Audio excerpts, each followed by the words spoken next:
look at that beautiful illustrated cover. I just doesn't give you all of the fun mathical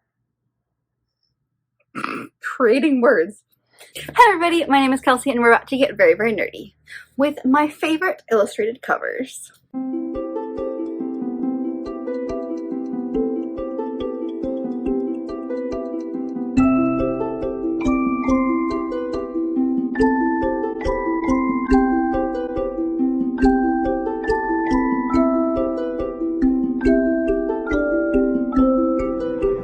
So I, like the publishing industry at this point, I'm obsessed with illustrated covers. I feel like they're super, super popular, especially when it comes to like historical and contemporary romance. I feel like they are very, very popular in those two circles. And with it being summer and I'm always in the mood for a contemporary romance, this felt like a fun video to do for June. So as I was making this list, I realized that only about half of the books on here are actually contemporary. I have a good chunk of like fantasy books on here, which is actually really fascinating to me when I think about it. But these are just some of my favorites. I have more than that. I definitely have a lot of illustrated covers on my shelves that I really enjoy, and I definitely, when I see an illustrated cover, my eyes are automatically drawn to that. So I'm more likely to pick something up if it does have an illustrated cover. But with that being said, I thought I would just dive into some of my favorites here. So we'll just kind of dive into a little bit about what these books are about so you have a understanding, but mostly why I like them. And a lot of these are just because they're pretty. That's just very surface level here, but I picked 10 that are my favorites, so let's dive in. The one that really kind of started off this idea for me is one that you've seen a lot here recently because it was in my May haul, it was in my summer TBR, I've talked about it a bunch, and that is Do I Know You by Emily Wibberley and Austin Sigmund Broca. This is an adult romance, contemporary romance that follows our main two characters, Eliza and Graham, who are celebrating their 5-year anniversary, married. Their marriage is a little bit stagnant at the moment, and they go to this place in Northern California that is known for people who want to fall in love or people who are celebrating love. And they are, it says right here that they might as well be on vacation with a roommate. And a well-meaning guest at this hotel or, you know, resort mistakes the two of them for being single and kind of introduces them to each other. And they just kind of go with it. And this turns into a fun experiment for them as they're pretending to like fall in love. Maybe not pretending, but falling in love all over again on their wedding anniversary. So it's the two of them as they kind of like rekindle their romance, second chance romance in a sense. But there's just something about this cover with the illustration of it being like on a beach. I love the sunglasses. I love the reflection of them in the sunglasses and the rings, and just everything about this cover really just screams fun and beachy. The colors are beautiful. I just really enjoyed this one. There's just something about this that's really stuck in my head, and it made me think about a lot of the other illustrated covers, and like this cover definitely drew me in before I even knew what this book's about. You can also kind of see on the back here their rings are in a martini glass, which is just kind of fun. But I love this. It really drew me in and made me get the vibe of what the story is before I even learned about it. Another one that I really love is Weather Girl by Rachel Lynn Solomon. This is another contemporary romance which follows a weather girl and a guy who is a sports reporter who are basically at the same news station, and they're trying to set up their bosses. So we have Ari Abrams, who deals with depression in her everyday job. She's a TV meteorologist and just absolutely loves what she does. And she but she really connects with this guy named Russell, who's a sports reporter. And so she really wants good feedback from her boss. He wants better assignments, and so they basically have decided that their two bosses, I think it's the news director and her like head meteorologist, used to be married and they have since divorced, but there's still a spark between them. So the two of them decide that they're going to set up their bosses in hopes of their two bosses being happier, and in so doing giving them better career advice and things of that nature. So I love this cover. Again, another one that kind of drew my eye. I think it's very telling of these two people. You've got the weather, clearly raining, and then the umbrella. You've got a girl in cloud boots and a guy in jeans, and I don't even know what kind of boots those are, but they're definitely more rugged. And there's just something about this. The simplicity of it is really fun.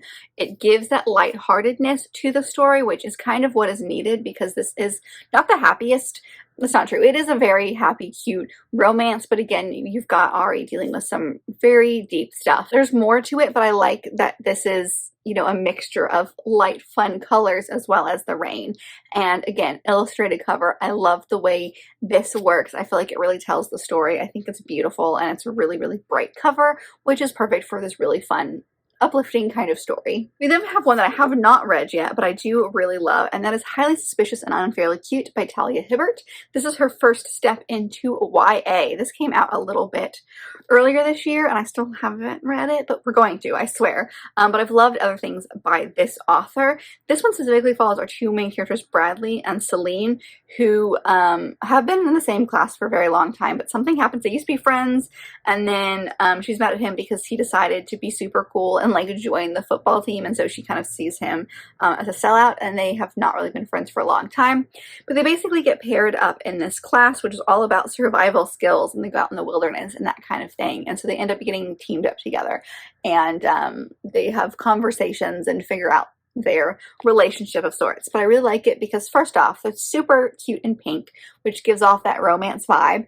I love the clash of fonts here, with the like very cursive down here and then the very kind of like structured one up there. But then also the two of them, I like it because it gives you an idea of the representation within this book, which is really important. There's a lot of illustrated covers like Weather Girl where you don't see people's faces, and so that works in people's minds, but then there are other books where you do see people's faces, and I like seeing the diversity in this one because that's really important for just books in general, but also Talia Hibbert's books are very diverse. So I really like that. There's just something that's cute and fun about this. It does give off those YA vibes. I don't know if it's because of the two people here or if it's the font or what, but there's just something about this that just seems like a lot of fun and a fun like contemporary romance, which is exactly what it is.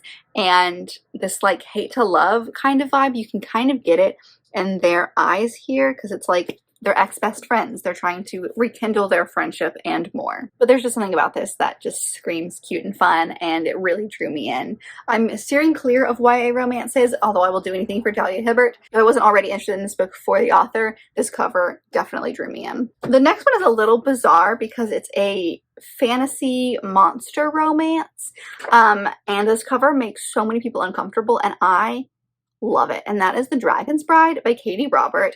This is a take on your stereotypical clinch cover when it comes to the historical romances and your mass market paperbacks and things like that. Although it is a monster romance, so you do have him hanging out there. This one specifically follows a dragon, clearly, because Dragon's Bride. So you've got that, and then you've got her. But there's just something about this that is genuinely beautiful. It's clearly supposed to be that like oil painting vibe, and I think it's very clear in the cover when you look at that that's what that is. There's just something about this. While this isn't my favorite book of all time, I did enjoy it. It ended up getting 3 stars. A lot of the books in the series have been getting 3 stars from me, so not my favorite series as a whole, but I am really enjoying it, and it's just one of my favorite covers that I genuinely think is absolutely beautiful, and I can't get over it, and I understand why it creeps people out. Like, Chris can't look at this, my husband can't look at this cover, but I get it. But I just think that there's something truly beautiful about this, and it is illustrated. It does have that oil painting vibe. I just think it's stunning. I don't know why this one specifically, but there's just something about this one that really draws me in. We then have a Beth O'Leary book, and that is The No Show. This one I think is really good because it showcases really kind of what the story is about. This one specifically is one I've talked a lot about because I loved this book. We follow our main character, Joseph Carter. Well, technically it's in the 3 girls' perspectives, but it's him, and he dates these 3 different women, and he stands them all up on Valentine's Day. Now, they don't know about each other, but it's the 3 of them. We have Jane, Miranda, and Siobhan. And so the perspective of this book is all 3 of them, and he jumps back and forth between all of 3 of them. I've said it before, it's not a book about cheating. That's just kind of what the vibe is when you hear the synopsis, but it's way more than that. But I like it because you get, you know, him rushing around, and so he's kind of like freaking out there, but then you also get the 3 separate women. So that's Siobhan, that's Miranda, and that's Jane. And so you do kind of get the 3 of them in their own respective worlds, and once you know what these 3 women are and kind of know the story, all 3 of them make sense. What they're wearing makes sense. The vibe and why they're sitting where they're sitting makes sense. And I just think that this is genuinely so fun. This cover drew me in for sure. I had never read a Beth O'Leary book. I still have only read this one, but this one really kind of drew me into her other stuff. And while the synopsis shouldn't have worked for me, because cheating is not something I usually, gravitate towards, I usually steer clear of it. But for some reason with this book, the cover is really what drew me in. And I just love the three girls and the difference in all three of them. And there's just something about this cover that just is so fun. And it's cute, like that light pink really ties well in with the like soft romantic elements of the story. The next one is the only one on this list that I don't actually own, but I have read, and that is The Heiress, and this is the Revelations of Anne de Bourgh. This is a reimagining of Anne de Bourgh, who is a character from Pride and Prejudice. She is Darcy's cousin who he is supposed to marry, or her mom is convinced that he's supposed to marry her, and that does not go well. She's also known as being sickly through most of the story. In the original Pride and Prejudice text, she barely gets, like, she's mentioned, and she's there because she does impact the plot, but as far as like a lot of stuff about her, she's not really that integral to many things. So this story I really liked because it gave a different look at her. It kind of takes her from childhood into that time period when like Darcy was introduced to her, but most of it takes place on the second half of her life. And there's a lot more to it than that. I would highly look into this book. I very much enjoyed it. I don't think you necessarily, well, yeah, you do kind of have to know the story of Pride and Prejudice for it to make sense, because there's a lot of things behind the scenes that the story itself, the plot itself, is totally fine. I think you can read it without reading Pride and Prejudice, but of course reading Pride and Prejudice gives you that extra level of understanding. Anything that is confusing is explained in the book, so it tries to do what it can if you haven't read the original, although why you would read this without reading Pride and Prejudice, I don't know. But this book is all about Anne, and she has basically been on laudanum her entire life.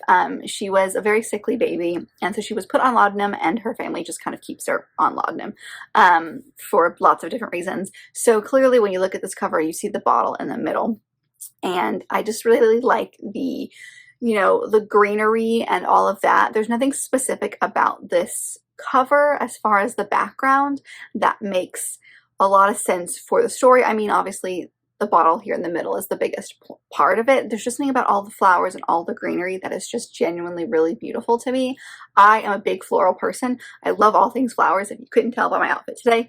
So I really liked all of that kind of stuff behind it, and I just thought there was something about this cover that was very beautiful. It does lend itself well to the story. It kind of draws your eye in with all of the colors and kind of gives this very 2D, boring, bland character from the original a new look on life, and I think the cover really represents that well. The next book is a middle grade book that I read a couple of years ago and just fell head over heels in love with. I thought it was absolutely beautiful, and it matches the cover just perfectly. And that is this one, which is The Doll Maker of Krakow by R.M. Romero. Doesn't it just give you all the fun, like, magical vibes, whimsical vibes, but also is very wintry, as you can probably tell down here.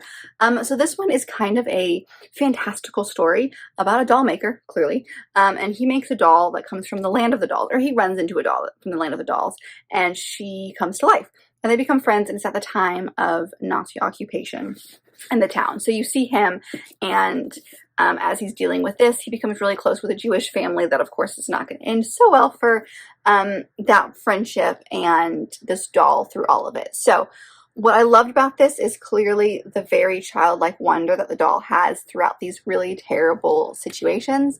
But this cover is genuinely one of the most beautiful covers I own. I think it's stunning. There is another book by this author that has recently, like last year, came out, and I definitely want to read that as well because it's got these very beautiful vibes as well. The cover's what drew me in. This one is one that Chris actually picked up from one of the reading fairs at his school. He always sends me the pictures of all the books that are there in case there's anything that draws my attention, and the cover of this one is what drew me in. So then I kind of figured out what it was about. And normally I'd be like, that's an interesting topic, I don't really know, and then I would like move on. But this cover really, like I said, drew me in.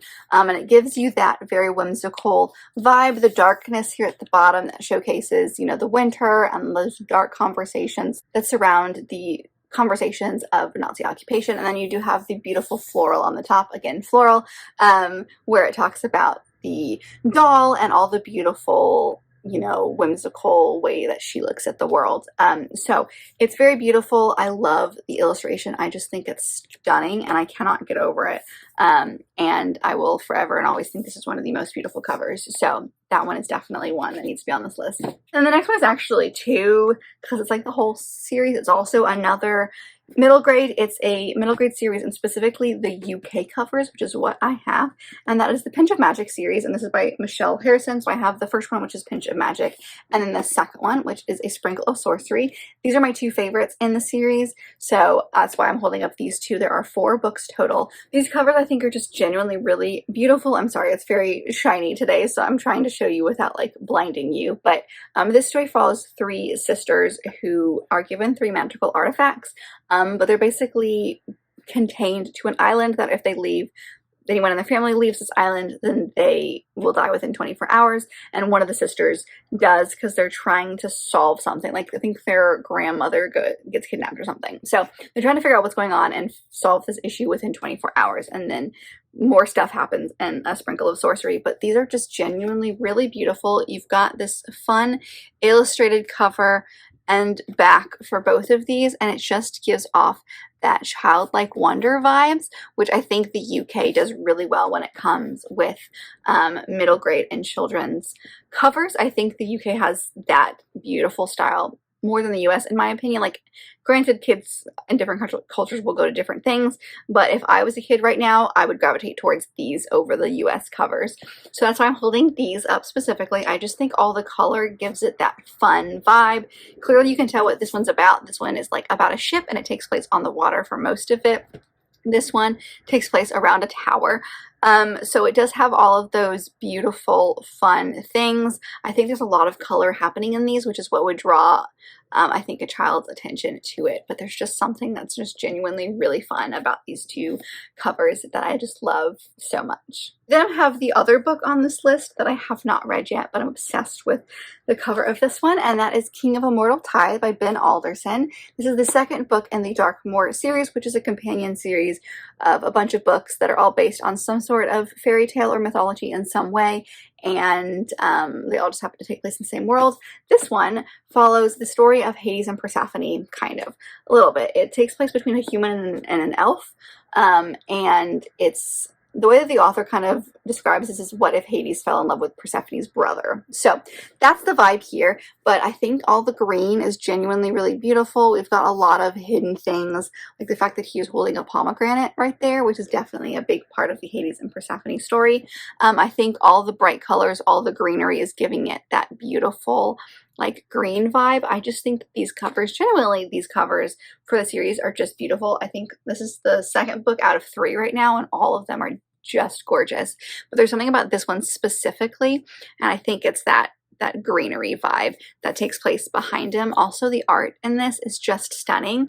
I think indie published books have some of the most beautiful covers because the art is something that someone actually goes out of their way to make. Not that the others aren't, but sometimes it can look very mass produced, whereas with these, they look like someone took so much time, and the amount of detail that's in this cover alone is stunning. And then you do have some forests and stuff on the back as well. So, and also, like, when you think of elves, a lot of people, I don't know about you, but for me, when I think of elves, I think of like outdoorsy forests, greenery, things like that. So this definitely gives me elf vibes before I even knew it was about an elf. So I just think that's so beautiful, and I'm obsessed. And also, like, I don't know if you can tell, but there's like lighting on him, like all of that is as if the sun came through branches and is reflecting on him. And I just think that it's so pretty. There's a lot that goes into this picture. So this one is genuinely just a straight up work of art. And the last book is another book that is a UK cover, but it came from a Fairy Loot, and I very much enjoy it. And it gives me the middle grade vibes as far as a cover goes, but it is a YA book, but it's like middle grade fantastical vibes in a YA story, if that makes any sense. And that is The Girl Who Fell Beneath the Sea by Axie O. I loved this book. It definitely gives off those amazing vibes. You've got a girl here at the very top falling into the sea, and that's basically what the story is about. We follow our main character who, in this world, or in her village, let's say, a woman is sacrificed to the sea every single year as the sea god's bride, because they have this big curse or this big bad war or something is happening that's causing them to sacrifice all these women. And so our main character's brother is in love with the person who was chosen this year, and so our main character goes in her stead instead, and discovers that there's a curse on the king or on the god, and so she's trying to figure out what's going on. And so she spends a lot of her time in this underworld, ghosty spirit, like kind of world that is very fantastical. So you do have all of these beautiful buildings that she just walks through. You have her falling through the water. You can tell it's water. The colors are beautiful. Because there's so many colors in this, that's what gives me that middle grade vibe. And it's got that middle grade whimsicalness to the story. But obviously our main character is a teenager, so it's got that YA. And it does deal with some harder things, grief, loss, that kind of stuff that you can deal with in middle grade, but they just deal with it a little bit differently because, again, YA. But there's just something about this cover. Also, sprayed edge is stunning. And then just kind of continues on the back. So this book as a whole is just genuinely beautiful, but I love the illustrated cover. I think it is so beautiful, and I love when they do things like this. And this one, again, fits the vibe of this book so well. So that's it. That's a look at some of my favorite illustrated covers. I have so many more. Again, I'm always drawn to illustrated covers. So if you have one that you love, let me know your thoughts down below, what your favorite one is, or if you like some of the ones I brought here, let me know that as well. But if you like this video, and I very much hope that you do, don't forget to give it a big thumbs up and subscribe down below if you'd like to be part of this awesome growing family. I've also got all my social media down there, as well as other fun bookish links. So if I check all that out, I'll see you guys in my next video. Bye!